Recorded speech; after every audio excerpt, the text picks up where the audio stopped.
Chapter 137. Who cares about you? You are not worthy of His Highness. Xue Fanxin was fully focused on the fight when she suddenly heard those words. Noticing the obvious disdain and contempt in Huyu's eyes. With Huyu's increased offensive power, she quickly lost, and the battle ended. Xue Fanxin severely realized how weak she was. If not for Huyu showing mercy, she would have already died a few hundred times. She was really weak. With her strength, she could survive outside the Tang realm, but in here, especially when enemies were everywhere, it was really bad. She could not always rely on Jiushang. It was not necessarily a good thing to depend on others too much. Therefore, she had to work hard to become stronger. And to do that, she had to have a plan before taking actual action. She couldn't just mess around, or she would achieve nothing.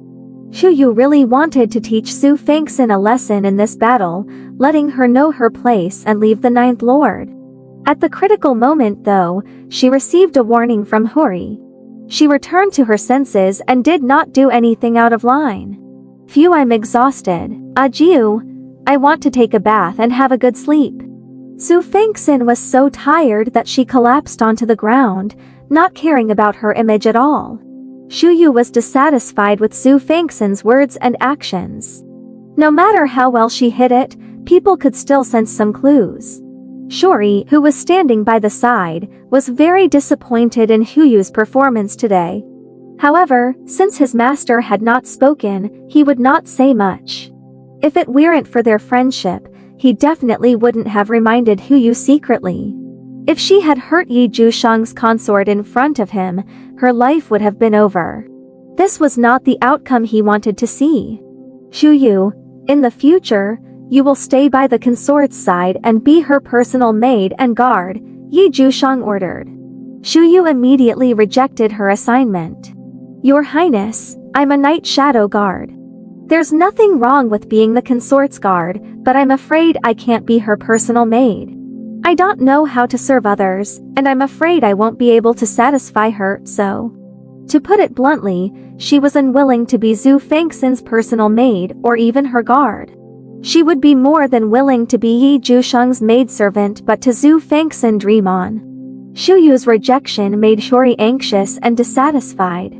He wanted to say something, but he was stopped by Jiushang's scheming gaze.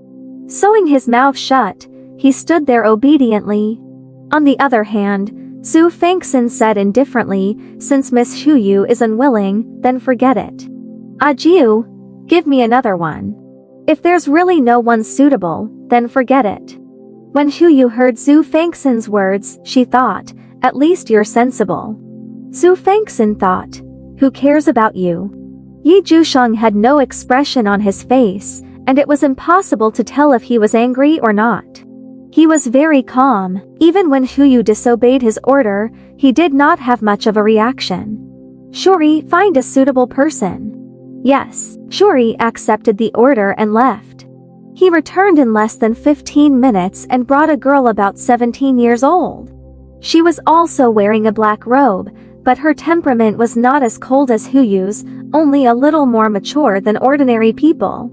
Greetings, Your Highness. When the woman knelt and bowed, Shuri began to introduce her. Your Highness, she is ranked 40th among the Night Shadow Guards. Logically speaking, she is not qualified to travel alone, but she is the most suitable one among all of us.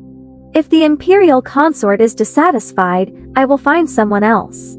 Huyu hadn't left yet. When she saw this scene, she sneered in disdain.